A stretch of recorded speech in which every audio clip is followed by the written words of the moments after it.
بسم الله الحمد لله والصلاة والسلام على رسول الله. السلام عليكم ورحمة الله وبركاته.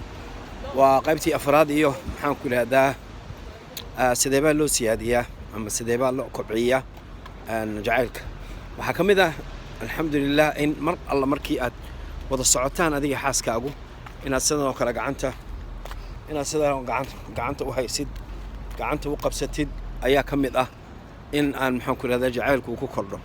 marka insha Allah ta'ala waxaan u qaadanaynaa maalinba wax yar hadii la hayraado sida ula socon insha Allah ta'ala waa qaybtii afraad iyo sideebaad u kordhin lahayd qofta dumarka daaima waxay rabtaa oo jeceshahay inuu odageedu garab istaago waxayna aad iyo aad ugu faantaa dumarka kale sad la socotaa waxa laga yaabaa in istiraadaan wabayaab waxa jeceshahay daaima in ay dumarka kale arkaan Allahumma lakal hamd anna guurku waa nicmo weey qofta dumarkaana sharaf iyo ciz iyo karaamo waxa uu ah odaygeeda oo ay gacanta qabsato marka saa ula socda insha Allah. Assalaamu alaykum.